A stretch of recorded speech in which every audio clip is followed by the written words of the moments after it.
Hello, Earthlings. It's time to reset your cultural dial. Coming your way next on your favorite device, from the Hoosier State to all the ships at sea, it's the Crawfordsville Peachcast. And now, here's your second or third favorite Dave from Indiana, Dave Peach.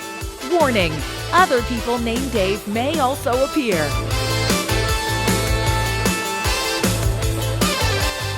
Thanks, CD. Crawfordsville Peachcast. I'm Dave Peach, and you are?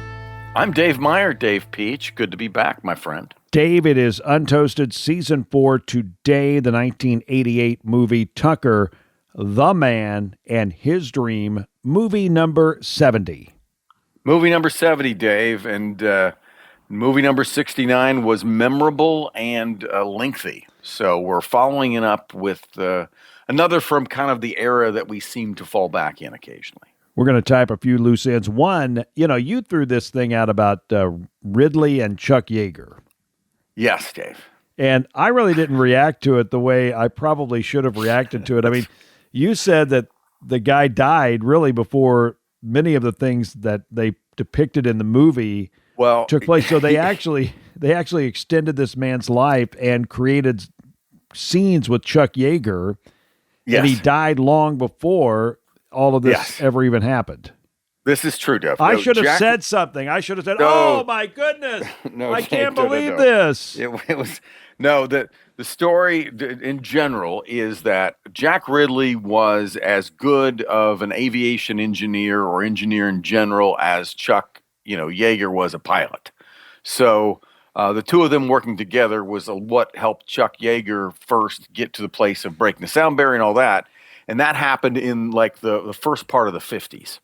So they show that. And then later on in the movie, there's scenes where it's like they're showing them kind of looking in on the space program, kind of fanfare. And that's like supposed to be like the early 60s. And then in 1963 is when, Yeager, basically he crashes and this and that. And they depict this scene where he's kind of having this conversation with Jack Ridley where they're really looking at the space program. They're going up and he says something and Yeager says, well, it takes a special kind of man to volunteer for, a suicide mission on TV. In other words, Chuck's giving him his due respect and Ridley is saying, yeah, give him that. And that's 63. An important scene in the movie. Important scene in the movie, Dave. And, Jack Ridley died of a plane crash in 1957. Oh. So they kept him alive, Dave, because he was, he was this important little kind of linchpin with Chuck and also the storyteller. He was the guy that did the voiceover at the beginning and the end. But no, Dave. Yeah, I wonder what his family thought. Like, wow, does anybody care? Does that, does it bother them? What would you think, Dave? Well, they always say based on a true story. Yes. Based on actual happenings.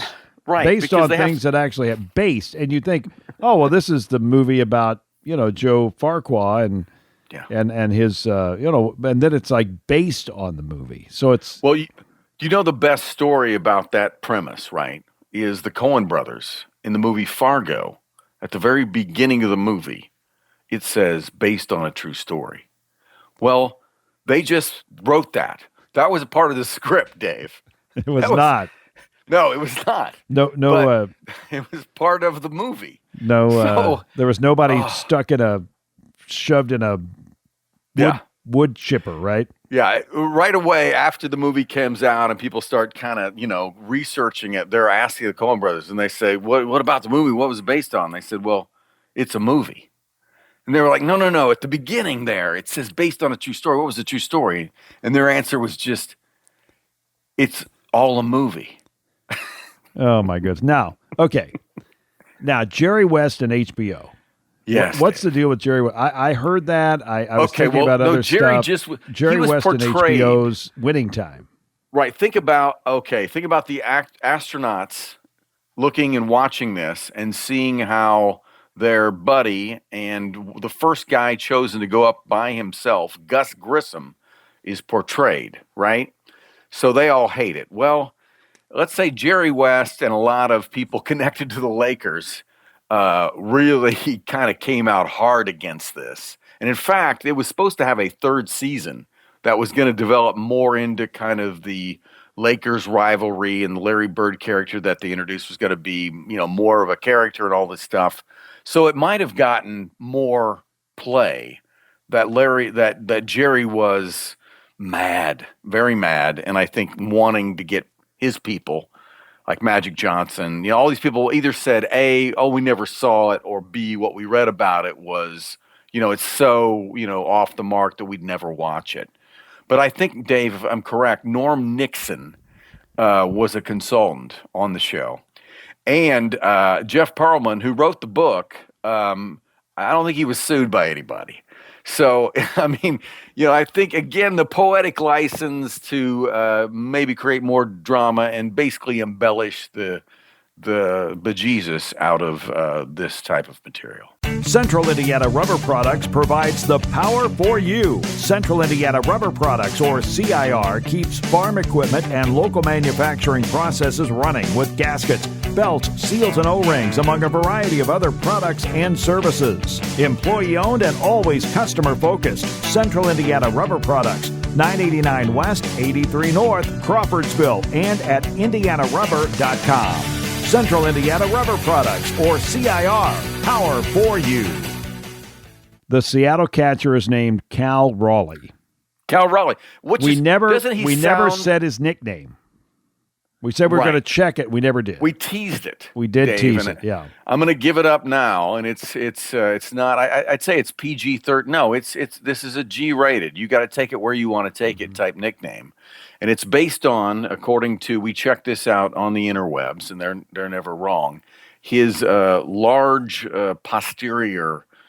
So he's known, Dave, as the Big Dumper. The Big Dumper.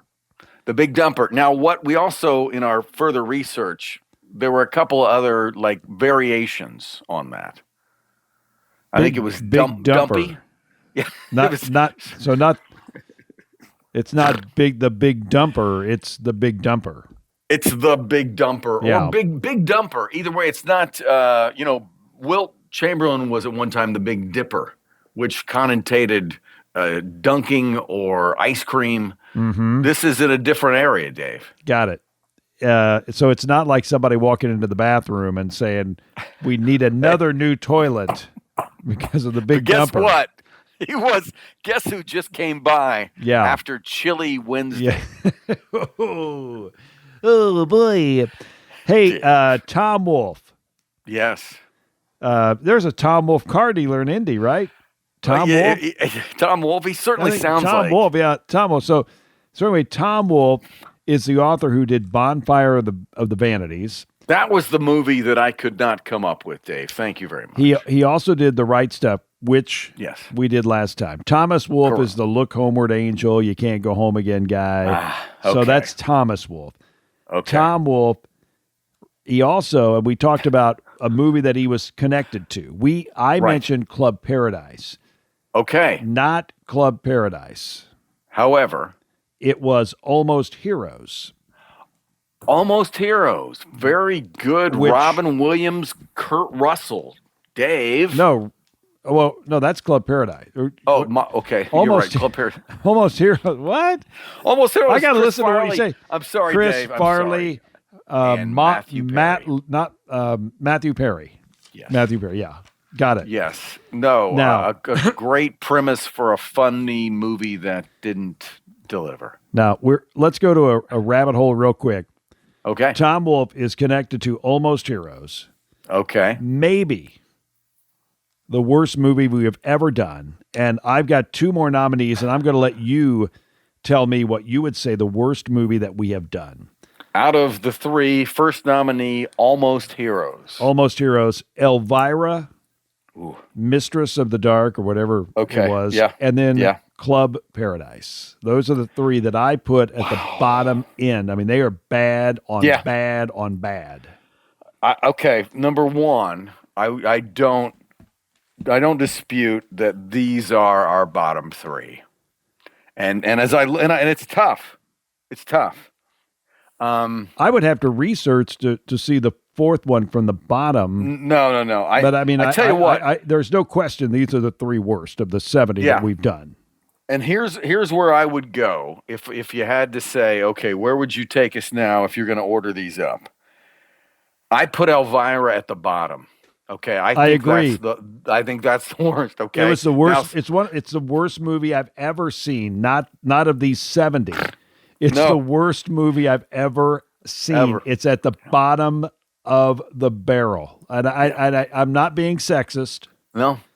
I'm just being real. Nothing against Elvira. No, it's nothing against Elvira. I enjoyed Elvira as a host. Right. I loved Elvira. Yeah, we kind of like the genre. Yeah, but terrible movie. Terrible. So that gets us into, which is kind of interesting in that we've got these basically, I guess we could also include, if we include Richard Harris in this, we have 4 deceased legends, 3 comedic, 1 more dramatic among these last 2, which you would think, at some level, but no, Dave. So, okay, I don't know why, but in my head, I'm going to go with Club Paradise just a shade above Almost Heroes. So I'm saying, Dave. So count from the bottom. You go Elvira. So I'm saying Club Paradise is third from is the best worst. Is the best of our worst. It wins the gold.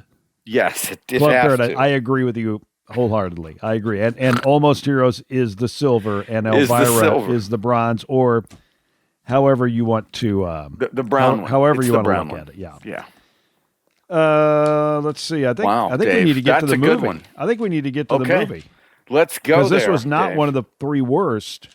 No. It was no, definitely not. Definitely not. Okay, this the executive director of Tucker, the Man, and his dream. Not, you want to say Tucker, a man and his dream, but he was the man. The man. The executive producer was George Lucas. Yes. Well, pretty famous guy in the realm of filmmaking this time. We've heard of him, yeah. We have. Now, he originally wanted Marlon Brando. This was going to be done in 1973. Brando was going to be the lead role, going to be in the lead role. Okay, so what we're saying here, because this is 73, we haven't talked yet about the director, Francis Ford Coppola, but in 1973, Francis Ford Coppola was post-Godfather 1, almost into Godfather 2, or post-Godfather. I mean, when did Godfather 2 come out, Dave? I believe Godfather, you would have to ask me that. I think, let's see, I think Godfather 2 was 1974 and Godfather was 72. That would be my recollection. I was thinking 74, 75 at the latest. So this is Francis Ford Coppola at his height of power, for what he could do. So him choosing this story that's a big deal, because I don't know about you, Dave, but I had no frame of reference, no realm. This was a part of history that I was not taught, and it was not, way back in the day, Dave, 1988, I'd say, there was no interwebs. We could not Google. And it was, so information on people like this was just lost in the wind. We knew what we knew, which was there were car makers in Detroit, and there were Japanese cars, Dave, and then there were some expensive European cars. We were correct. Godfather 72, Godfather 2 74. Very good. That's strong. We checked that out. Now your point is nobody really knew about Tucker before this movie was out. So here we got Francis Ford Coppola, who could probably make any film he wants to make with any Hollywood studio at this time, and this is what his next he turned his sights on. So took him a while. I also read in there, Dave, correct me if your research, his original vision was not what we ended up with. Are you aware of this, Dave? I am not. Okay. Well, we're gonna dive into that just a bit, Dave, and I will tell you that His original thought was this was going to be a dark kind of musical. I did see that. Okay. I did see that. Yeah. Now that you mention it, yeah. He was going to do something really weird, which I think would have bombed incredibly. But he was going to have storylines where he'd have like Thomas Edison and Henry Ford, and like Andrew Carnegie as these other characters somehow in Tucker's story.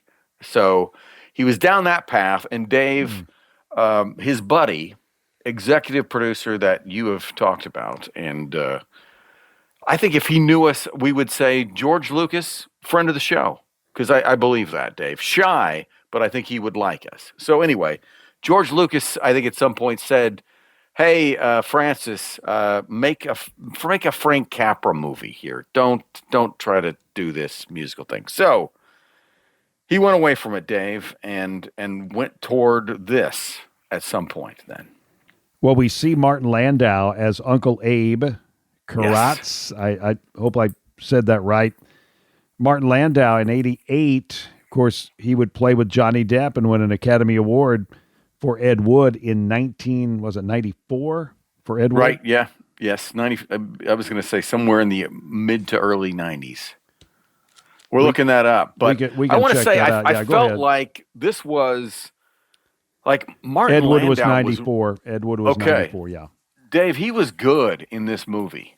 Like he kind of reflected this very empathetic yet kind of cold reality that the audience, because Tucker was a dreamer, right? So it was a hard yet important role. Like how he reacted and the fact that he kind of had to be the guy that would deliver the news to Tucker and also was involved, and it was some big scenes with Martin Landau, Dave.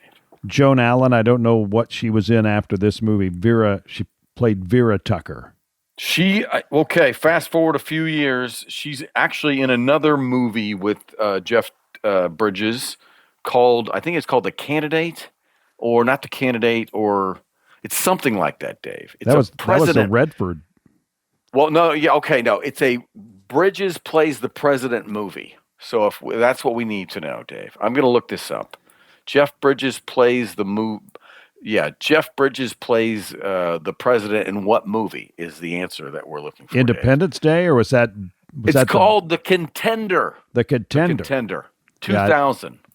So in the year 2000, it was a drama.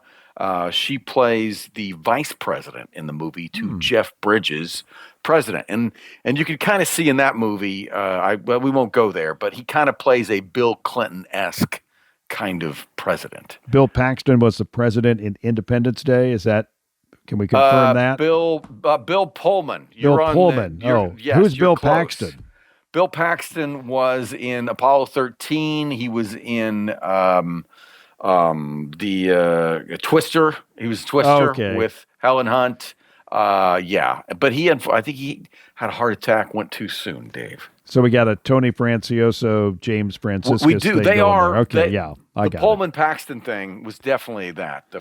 Just all that. Christian Slater is in this, playing Preston Tucker Jr. Yes, and I looked up to with think emphasis on the junior. The junior aspect, Dave. And I looked up to say, how old were these guys in real life when they made this movie? How realistic was Jeff Bridges as the dad here? And Jeff Bridges is 20 years older than he is. So I bought it, Dave. I bought it. And there's an aspect of this, like, Tucker was this character that kind of had a family around him of not only he very much a family man, but also, he treated kind of the people that work with him as part of that family. We can talk about some of the other cast members as we go. Describe the movie. Describe who Preston Tucker. I always want to say Tucker's his first name. His last name's Tucker. Preston Tucker. Describe what Preston Tucker tried to do. Okay, and I think I will try to, in the time frame of this would be the early, basically post-World War II America.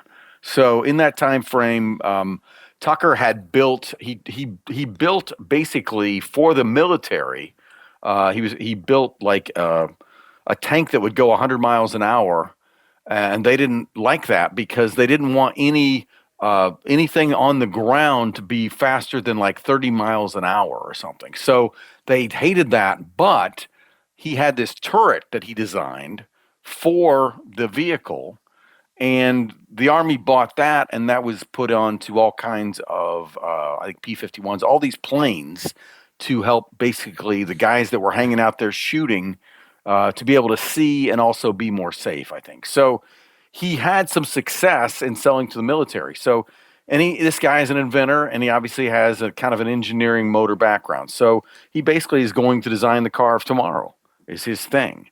And then he's inspired to basically, hey, we don't have to build it yet. We gotta talk about it. We gotta be able to design it, and then we can kind of figure out how to, build it.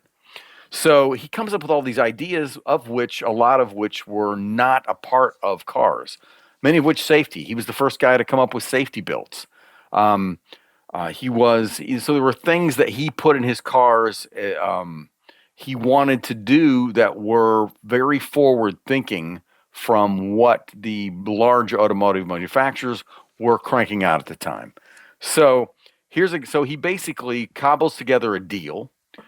He has, looks like the government against him, and the government who is being probably from a lobbying advocacy standpoint, which is the major automobile manufacturers of Detroit. The government is actually doing work for the industry, or so Yes. the movie depicts.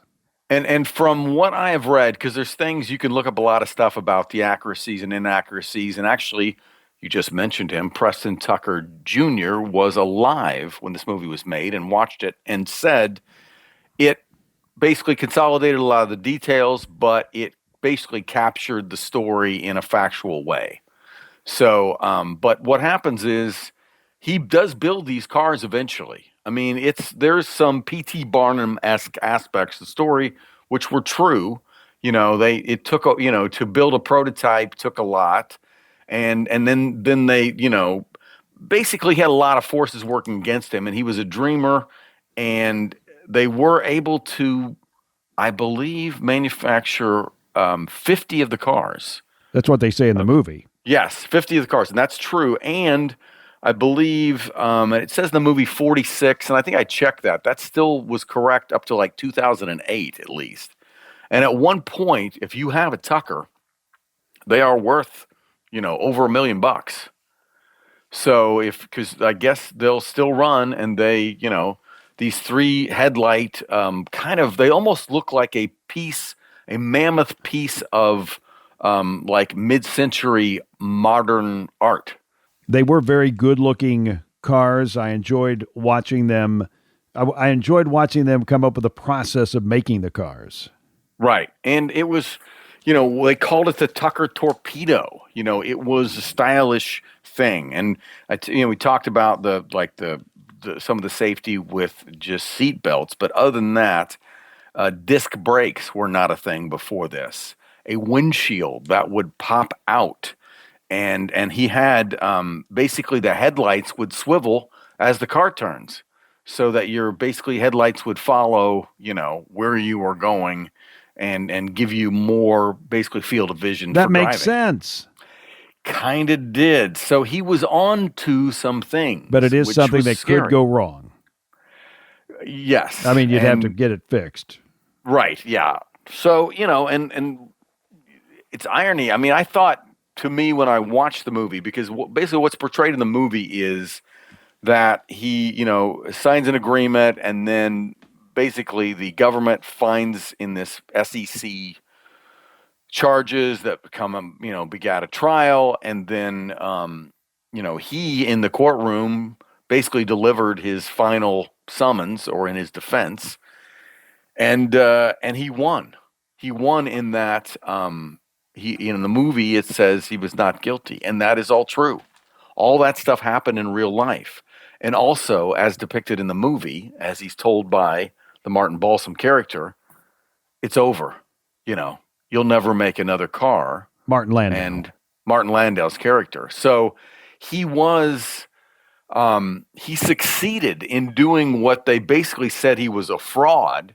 And not only that, his legacy is that he not only built these cars, but a lot of them are still around, and they, the values maintained either by, the legacy, their history, or how unique they are.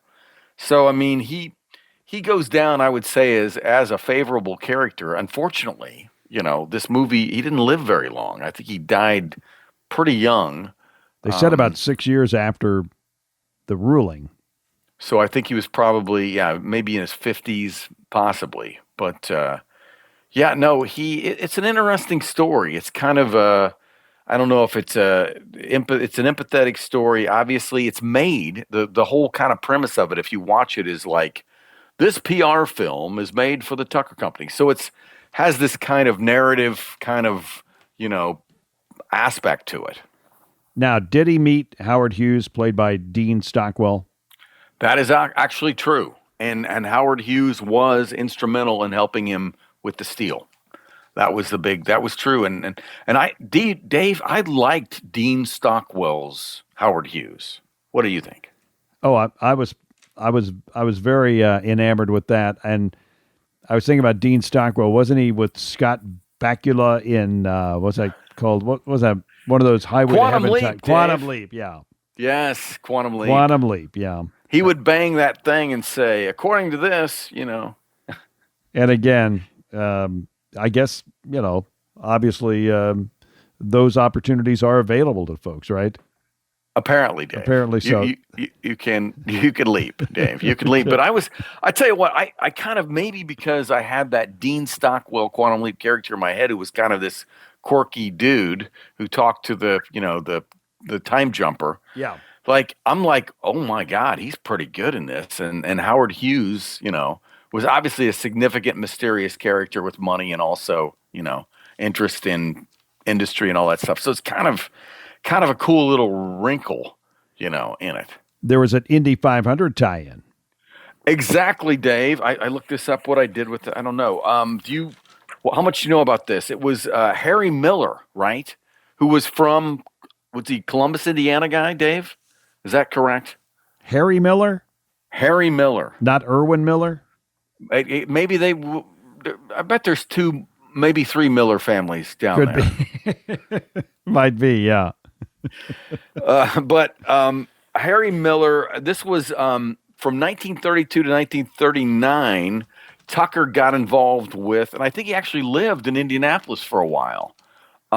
He was involved with Harry Miller and the Indianapolis Motor Speedway, and Harry Miller was the guy at this time who basically had the most innovative, aspects from an engineering standpoint to a lot of cars, a lot of car development. Are you ready for some Wikipedia? Give it to me, Davo. Harold Arminius Miller, born December 9th, 1875. He died in 1943. Commonly called Harry, was an American race car designer and builder who was active in the 20s and 30s. At one point, nearly 83% of the Indy fields had Miller cars in them. He was born in Wisconsin, and I'm trying to get to the I'm sorry, Dave. Columbus. I took it down a track, the Columbus. Yeah, you're good. But and quite an article here. I don't see any tie to Columbus, but other than the fact there are people named Miller that do live and have lived in Columbus. Dave, this was also, this was the era of, I think right after this, Francis Ford Coppola did the Cotton Club. Sometime after this, he did Peggy Sue Got Married. So he was kind of evolving, and so this was, I don't know, like if I look at this, do I say this reminds me of Francis Ford Coppola?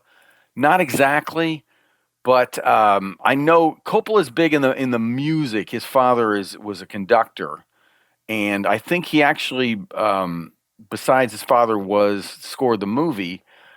Oh no, Joe Jackson, Dave. Joe Jackson did the soundtrack for this movie. Joe Jackson? Yes, not the father of Michael, but the 70s, 80s kind of pop adult contemporary guy. Hold That Tiger. Hold That Tiger. Okay. I did not look that one up, Dave. At first, I didn't know what they were saying. Hold that, Tiger. You weren't familiar with that. I love the promo film. And Dave Meyer, you know about promo films, don't you? That was a part of my history, Dave, and I'm still kind of in the promo film business, albeit now all medical. I've got a note here. This was a tight movie. I didn't think Yes. there's a whole lot of, it's an hour 50, but there wasn't a whole lot of dull scenes or, No. it fluff. It moved, and you kind of didn't even know where it was going to go. You thought, oh, he's guilty and he's going to prison, but, we'll have to watch the end. It's a true story, so it follows the story. But also I want to know, who chose this movie? Was it you or me? I think it was me. I can't but remember. I think it was me, but I can't remember. I thought when I first looked at it again, I thought of it as your movie. Not We'd have to go my back. movie. We'd have to go back. Okay. Maybe it was mine. Now, let me ask you this. The budget was 22 to 24 million. It made 19.7 million. It was released in 1988, which was on the heels of those. We talked about 87, 86 being that really magic year for all the people making movies, from Tom Hanks to Tom Selleck to Steve Guttenberg. Yes. It goes on and on and on. All the people, all the movies from 87, 88, that kind of era. So was there just too much competition, or was this movie just didn't land with the public? Nowadays, this would be an art film made with a much smaller budget. All the cars would be probably CGI. And, I don't know. But this was, I think they had to spend some money. I think it was all shot in California, like that scene at the end where all the cars were parked. It was actually, that happened in San Francisco. It happened. Yeah, it happened or they shot, and the courtroom that they shot was in San Francisco. The outside was in Oakland, but that was a pretty cool way that they kind of showed all the cars there and all that. And he did have all the cars outside the courtroom. Some of did happen. Some of the other cast members: Lloyd Bridges, Homer Ferguson. Yes. The diabolical, what's a word to describe a politician like Homer Ferguson? You would say, the easy thing would be, a dirty politician, which is kind of a bad thing to say, but he was more than that. He was, how do you, conniving? Well, he was okay. He's like almost a step cousin to our favorite sinister cousin on cinema, which is our friend from Nevada, Dave. Senator Geary? Too. Yeah, Senator Geary. That's my favorite senator callback, Dave. Wait, let me do this one. Okay. Hey, Hagen?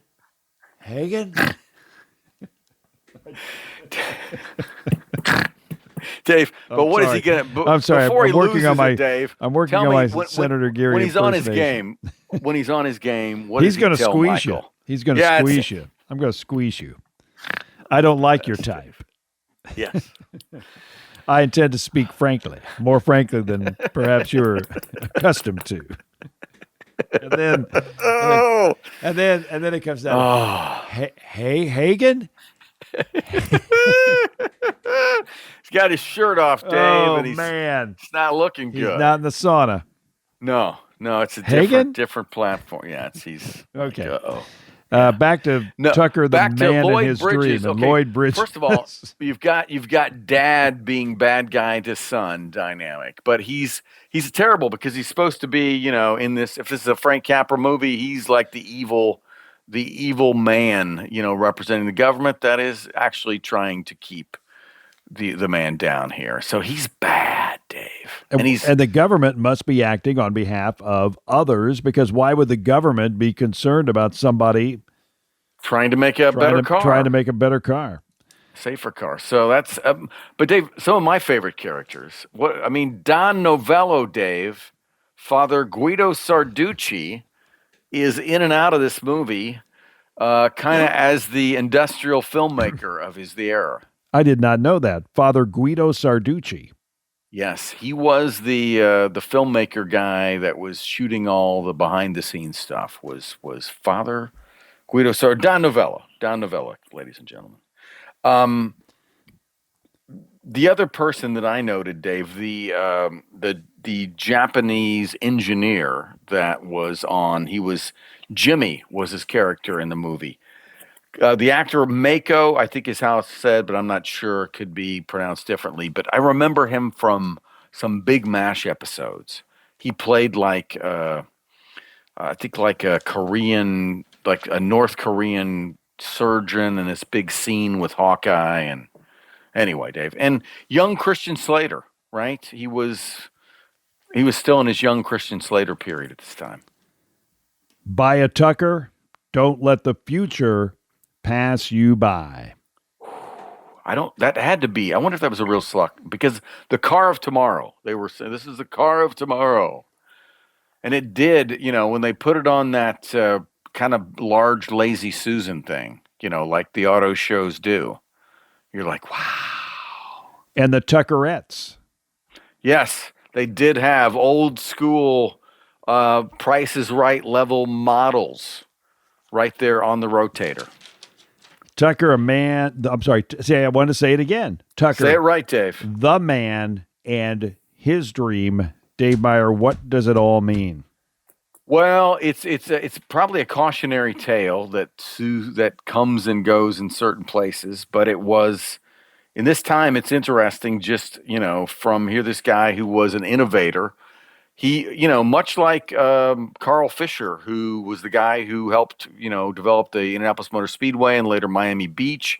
He was of this area of, kind of being a dynamic, innovative personality who wanted to, they talk about it, they show at the end of the movie.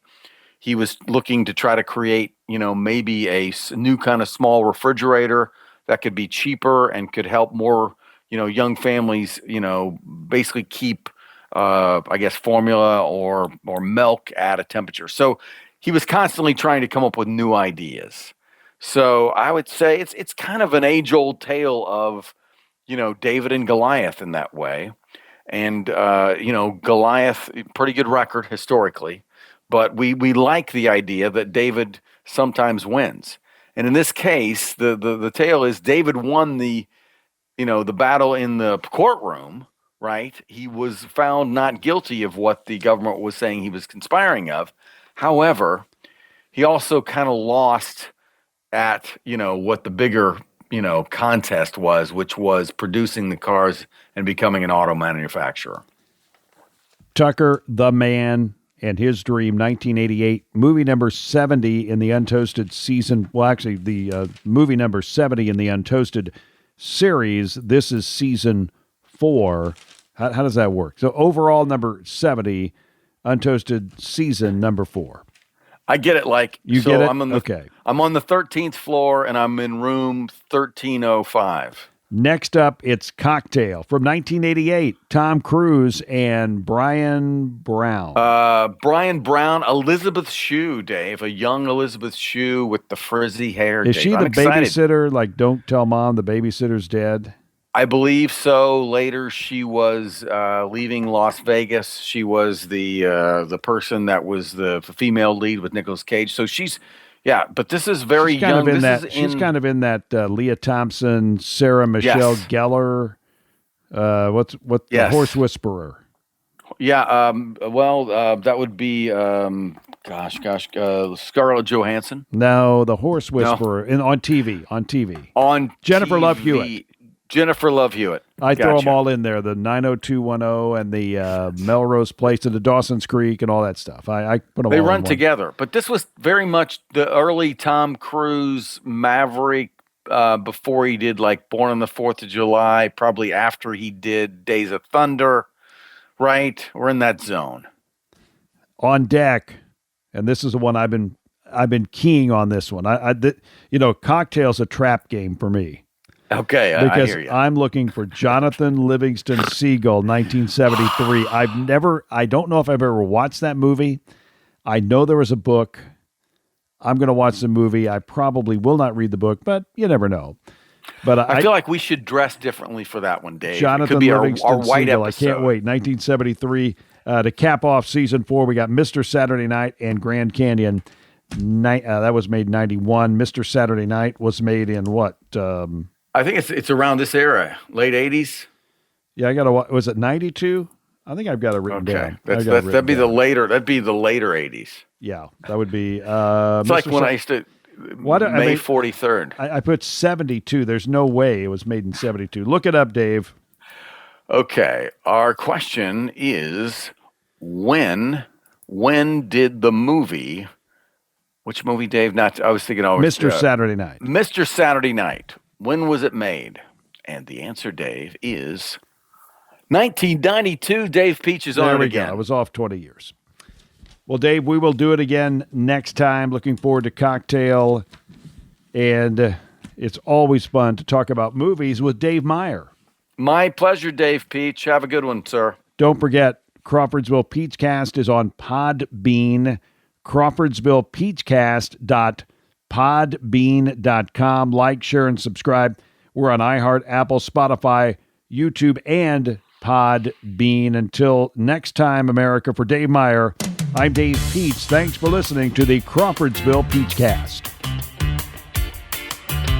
Thank you for listening to the Crawfordsville Peachcast. If you enjoyed it, follow the podcast and ring the bell so that way you'll always be up to date with the newest episodes. We'll see you next time.